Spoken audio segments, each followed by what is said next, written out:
Honours প্রথম বর্ষের রসায়ন বিভাগের সকল ছাত্রছাত্রীদেরকে আজকের এই ভিডিওতে স্বাগতম। আজকে আমরা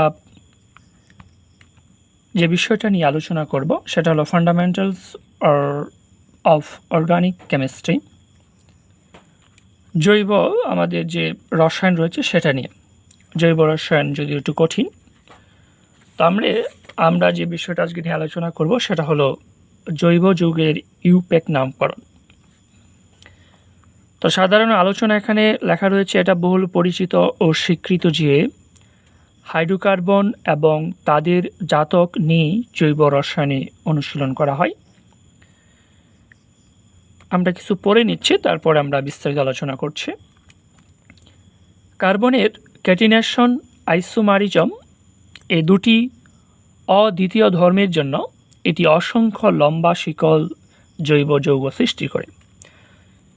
ঊনবিংশ শতাব্দীর শেষের দিকে জৈব যৌগের সংখ্যা এতটাই বেশি ছিল যে এদের সাধারণভাবে নামকরণ করা বেশ কষ্টসাধ্য হয়ে পড়ে। এ সমস্যা সমাধানের জন্য 1947 সালে জৈব যৌগের সঠিক নামকরণের জন্য IUPAC international union of pure and applied chemistry নামে একটি নামকরণ পদ্ধতি চালু করা হয়, যা ছিল অপূর্ণাঙ্গ। অতঃপর এই অপূর্ণাঙ্গ পদ্ধতিকে আরও উন্নত করে 1979 সালে সংস্কার করা হয় এবং 1993 সালে আরও চূড়ান্তভাবে এই পদ্ধতি প্রকাশ করা হয়, যা জৈব যৌগের নামকরণে আজও অনবদ্য ভূমিকা পালন করছে। তো আমরা এই বিষয়টা যদি নিয়ে আলোচনা করি তাহলে যেটা দেখতে পারবো সেটা হলো প্রদত্ত যে কোনো আণবিক যৌগের একটিমাত্র ইউপ্যাক নাম এবং প্রদত্ত ইউপ্যাক নামের একটিমাত্র আণবিক গঠন নির্ধারণ করাই ইউপ্যাক নামকরণ পদ্ধতির মূল কথা। ইউপ্যাক নামকরণের প্রয়োজনীয় টার্ম এবং নিয়মসমূহ: কোনো জৈব যৌগের নামকরণে তার সংশ্লিষ্ট যৌগের নিম্ন 3টি অংশের প্রতি বিশেষ গুরুত্ব দিতে হবে। শব্দের মূল: একটি জৈব যৌগের প্রধান শাখায় প্রিন্সিপাল চেইন বিদ্যমান কার্বন পরমাণুর সংখ্যা নির্দেশ করে। সেটা কীরকম? সেটা হলো, আমরা যদি দেখি যে আমাদের ক্যামেরাটা সমস্যা করছে, যদি আমরা দেখি যে কার্বন যদি আমরা আলোচনা করি সেটা হলো কার্বন সংখ্যা যদি আমাদের 1 হয় তাহলে তার নামকরণ হবে মিথ। আমরা খাতায় করছি। যদি কার্বন সংখ্যা, সেই কার্বন সংখ্যা অনুসারে যদি আমরা দেখি তাহলে নামকরণটা হবে এরকম যে কার্বন সংখ্যা 1 তার জন্য হবে মিথ, কার্বন সংখ্যা 2 এর জন্য হবে ইথ। এগুলো আমরা কলেজে পড়ে এসেছি। কার্বন সংখ্যা 3 এর জন্য হবে প্রোপ, 4 এর জন্য হলো বিউট, প্যান্ট, হ্যাক্স, হ্যাপ্ট, অক্ট, নন, ড্যাক, উন ড্যাক, ডুড্যাক, 12 পর্যন্ত এখানে রয়েছে। তারপরে দ্বিতীয় যে রুলটা রয়েছে সেটা যদি আমরা আলোচনা করি, দ্বিতীয় রুলটা হলো প্রত্যয় বা সাফিক্স যে বিষয়টা বলে, তাহলে সেটা কি যে কার্বন শিকল সম্পৃক্ত বা অসম্পৃক্ততা বোঝানোর জন্য শব্দমূলের সাথে প্রাইমারি সাফিক্স বসানো হয়। তো সম্পৃক্ত যৌগের ক্ষেত্রে N, যখন কার্বন কার্বন একক বন্ধন থাকবে তখন হবে সম্পৃক্ত, এবং সেক্ষেত্রে যে বিষয়টা করতে হবে, সম্পৃক্ত যৌগের ক্ষেত্রে N, যখন কার্বন কার্বন একক বন্ধন থাকবে তখন। অসম্পৃক্ত যৌগের ক্ষেত্রে ইন, যখন কার্বন কার্বন দ্বিবন্ধন থাকবে তখন। ডাইন, যখন দুটি কার্বন কার্বন দ্বিবন্ধন।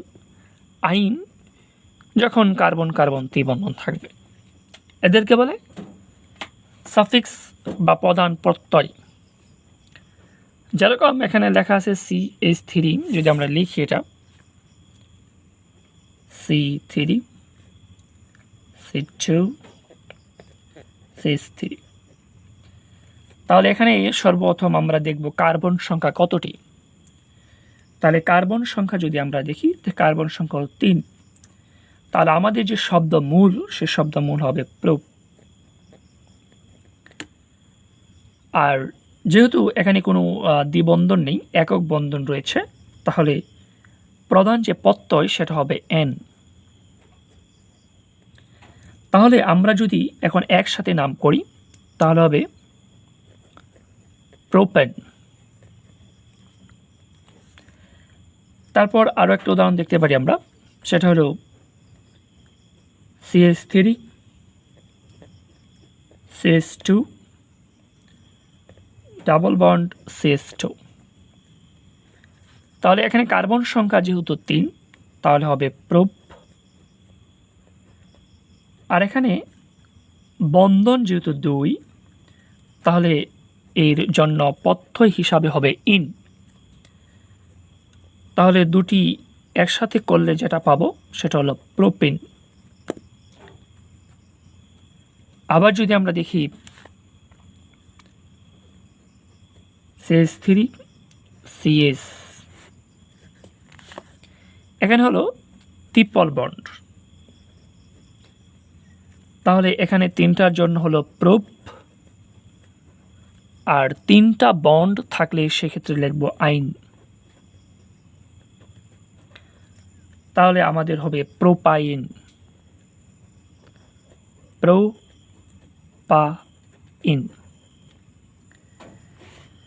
তারপরে যে আরেকটা বিষয় সেটা হলো সেকেন্ডারি সাফিক্স বা অপ্রধান প্রত্যয়। সেকেন্ডারি সাফিক্স বা অপ্রধান প্রত্যয় দ্বারা জৈব যৌগে বিদ্যমান কার্যকরী মূলকের উপস্থিতি বোঝানো হয়। তো কার্যকরী মূলক বলতে যখন অ্যালকোহল থাকবে তখন সেটা হবে OH, তাহলে তার নামকরণ হবে অল। যেমন অ্যালডিহাইড CHO, অ্যালডিহাইড, তার নাম হবে এল। Ketone C double bond O, এটা হলো কিটোন। তারপরে হলো কার্বক্সিলিক অ্যাসিড CHO হলো HC ডাবল O H হলো carboxylic acid. Acid amide CONH2 হলো অ্যাসিড অ্যামাইড, একে আমরা পড়ব অ্যামাইড। আর কার্বক্সিলিক অ্যাসিডকে পড়ব oic acid. Acid halide COX, এটা হলো oil halide. Ester COOR, ester. Alkyl ওয়েট। নাইট্রাইল CN হলো নাইট্রাইল, নাইট্রাইল। অ্যামিন NH2 হলো অ্যামিন। তো আমরা যদি দেখি যে অপ্রধান প্রত্যয়কে প্রধান প্রত্যয়ের সাথে যুক্ত করার সময় প্রধান প্রত্যয়ের যে প্রান্তীয় ই অক্ষরটি বাদ দেওয়া হবে। যদি অপ্রধান প্রত্যয়টি এ, আই ও ইউ প্রভৃতি অক্ষর দ্বারা শুরু হয়, অবশ্যই অপ্রধান প্রত্যয়টি কোনো কনসোনেন্ট দ্বারা শুরু হলে একে বাদ দেওয়া হয় না। উদাহরণস্বরূপ যদি আমরা দেখি, উদাহরণটা আমরা করতে পারি, সেটা হলো CH3 CH2 OH। তাহলে এখানে আমরা যদি দেখি যে 2টা কার্বন আছে, তার মানে 2টা কার্বন থাকলে তার নাম হবে ইথ।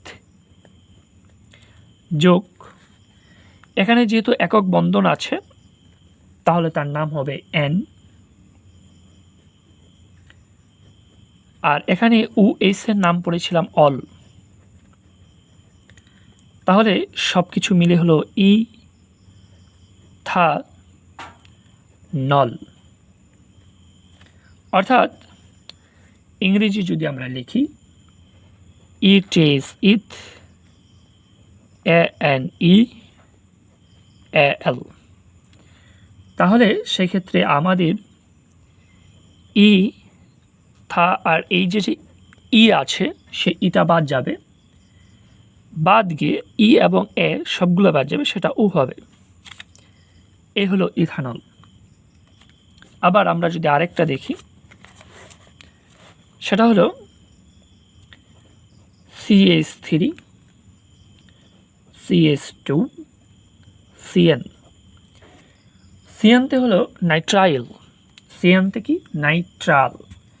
তো আমরা উচ্চারণটা যেটা করব সেটা হলো, এখানে কার্বন সংখ্যা কিন্তু 3 এ পর্যন্ত, তাহলে প্রোপ যোগ এন, এন কেন? একক বন্ধন, একক বন্ধনের জন্য এন হবে, যোগ নাইট্রাইল, নাইট্রাল। তাহলে কি হলো? প্রোপেন নাইট্রাইল, প্রোপেন নাই, একসাথে হবে যদিও, নাইট্রাইল, প্রোপেন নাইট্রাইল। তো আমরা আরও কিছু অংশ পড়ি। উপপদ বা উপসর্গ বা প্রিফিক্স। প্রাইমারি প্রিফিক্স বা প্রধান উপপদ, যে চাকরিক বা চাকরিক নয় এমন যৌগগুলির মধ্যে পার্থক্য করার জন্য প্রধান উপপদ ব্যবহার করা হয়। যদি চাকরিক যৌগ হয় তবে শব্দমূলের আগে সাইক্লো শব্দটি যোগ করা হয়। এটা কিন্তু আমাদের খুবই গুরুত্বপূর্ণ একটা জিনিস। উদাহরণস্বরূপ 3 কার্বন বিশিষ্ট চাকরিক হাইড্রোকার্বনের ক্ষেত্রে সংশ্লিষ্ট যৌগের নাম সাইক্লোপ্রোপেন, সাইক্লোপ্রোপেন। সেটার চিত্রটা কীরকম হবে এটা আমরা পরে পাবো, এই যে এরকম হবে, এর নাম হলো সাইক্লোপ্রোপেন। সেকেন্ডারি প্রিফিক্স বা অপ্রধান উপপদ। ইউপেক নামকরণ পদ্ধতিতে কিছু গ্রুপ আছে যাদের কার্যকরী গ্রুপ বা অপ্রধান প্রত্যয় রূপে বিবেচনা করা হয়।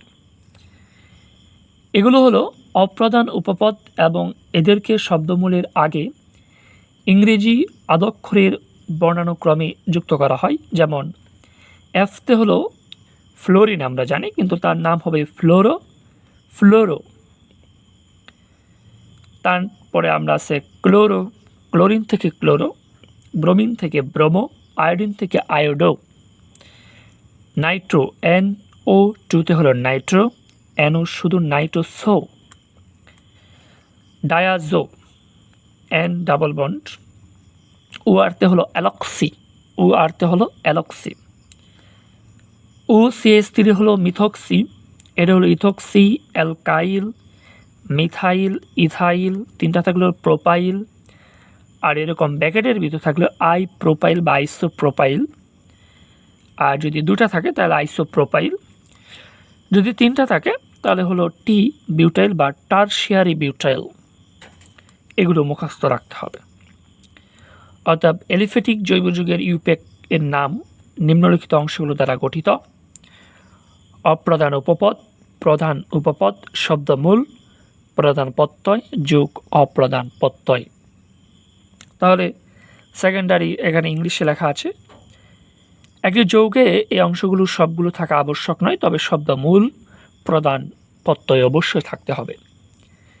যেরকম আমরা যদি দেখি CH3 CH, chlorine CH2 CH2OS, এই বিশাল যৌগটি যদি আমরা খাতায় লিখি তাহলে কি হবে সেটা দেখাই। CH3 CH, chlorine CH2 CH2OS।